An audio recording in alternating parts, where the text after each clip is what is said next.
हमारे खाने में जहर मिल चुका है और यह जहर भी एक ऐसा साइलेंट किलर है जो शरीर को दीमक की तरह खाने लगता है और इंसान को भनक तक नहीं लगती। यह दावा हुआ है एक स्टडी में।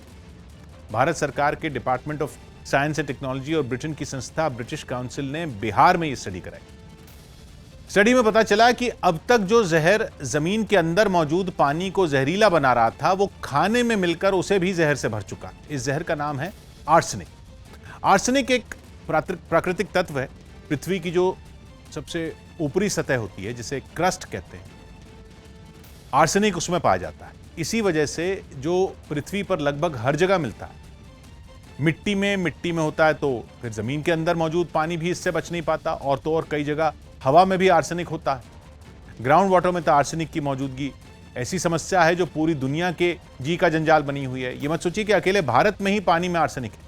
अमेरिका, चीन और बांग्लादेश तक अपने यहां पीने के पानी में आर्सेनिक से परेशान है। आर्सेनिक ऐसा जहर है जो तंबाकू और कीड़ों को मारने के लिए कीटनाशकों में इस्तेमाल होता है।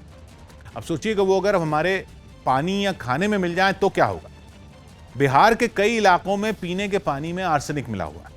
ये बात नई नहीं है, लेकिन जो नई बात इस स्टडी में सामने आई है वो ये कि जमीन के अंदर पानी में मौजूद ये आर्सेनिक अब फूड चेन, यानी जो खाना हम खाते हैं, उसमें भी घुसपैठ कर चुका है। बल्कि स्टडी में इससे भी हैरान करने वाली बात तो यह पता चली कि पीने के पानी से ज्यादा तो अब खाने में आर्सेनिक का लेवल हो चुका। और यह भी तब जब पीने के पानी में आर्सेनिक की मात्रा WHO की तय की हुई लिमिट से ज्यादा ही थी। मतलब पानी तो जहरीला था ही, खाना उससे भी बड़ा जहर बन गया।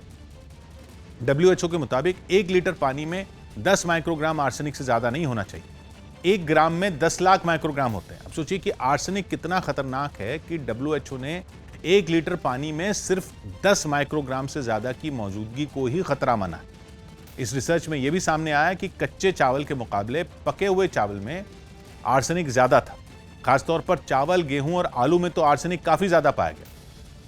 अब यही तो वो चीजें हैं जो आदमी रोज खाता है। चावल और गेहूं के बिना तो खाना ही पूरा नहीं होता, और आलू भी लगभग हर दूसरे दिन घरों में पकता ही। पर यह आर्सेनिक खाने में पहुंचा कैसे? तो फसलों को सींचने के लिए भारी मात्रा में पानी की जरूरत होती है, और इतने सारे पानी के लिए किसान ग्राउंड वाटर के भरोसे। बिहार में जमीन के अंदर मौजूद पानी में आर्सेनिक मिला। जब आर्सेनिक से मिले पानी से फसलों की सिंचाई होगी तो फसलों में तो आर्सेनिक घुलेगा ही, और वो जहरीली भी होंगी।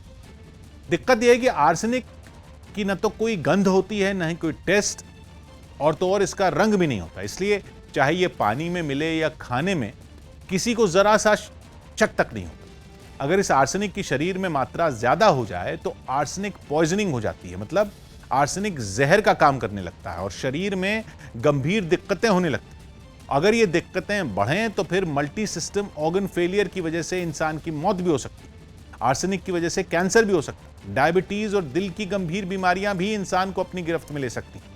और प्रेगनेंसी के वक्त मां के गर्भ में ही या जन्म के बाद जो बच्चे आर्सेनिक की गिरफ्त में आ जाते हैं, वो तो अपनी पूरी जिंदगी भी नहीं जी पाते। भरी जवानी में जान से हाथ धो बैठते।